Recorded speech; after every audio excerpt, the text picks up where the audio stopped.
is there a reason why you may choose a centrifugal charger motor versus like a screw or a Whipple for normal people, For sure. or turbo, so to speak? So I'm the perfect person to ask this question to because I have all forms of boosted LSs. My truck is turboed. This has a centrifugal, and my 350Z has a root style supercharger. Yeah.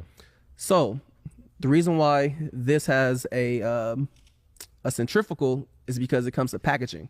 If you look at vets, when it comes to twin turbo on them, like you can't, it no longer becomes a daily. Like you can't really street drive it. I drive this car to the gym. I drove it to SoCal. I take my granny to church in it. Like it's a full functioning street car, has subs in it, AC works, everything. So in that aspect, I didn't want to take away from it being a street car just because I wanted to chase some power. Right. Like if the goal for me was like, all right, I want to be 900 max or 850 or whatever, I'm going to do it with a centrifugal. Big enough centrifugal will do that, and it comes in a smaller packaging. The moment you try to make 800 out of a turbo, it's like, yeah, you're going to make that power, you're going to make that torque, but now your radiator setup's stupid.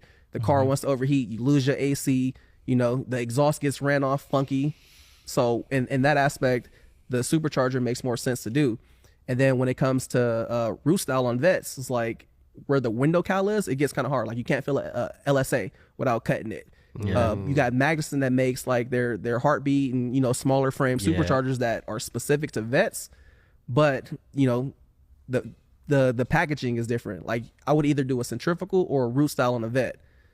But when it comes to like, if you're like, all right, I want to make 1,000 plus, I'm obviously going to tell you to go with the turbo. Yeah. You can do that with like a Whipple, but then you start running to like, all right, you're putting a lot of load on the crank and the pulleys and stuff. Like when superchargers are making 1,000 horsepower, you got to remember that has to run off that crank. You see snouts and stuff break, like it's a load.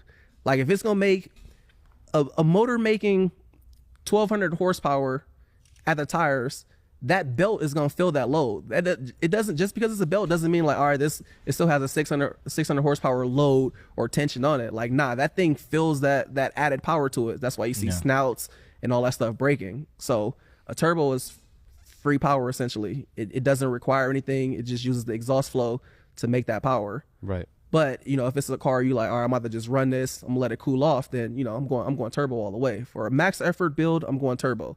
If your goal is 1,000, you can get away with it with a like a F1X Big Dad. Like they got people making like 1,400 on them.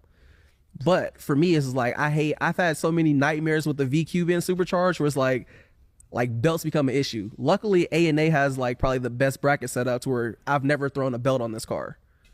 Okay. And I'm still on the 6 rib. A lot of people go to 8 rib and stuff like that. Like my 350 has a 8 rib with the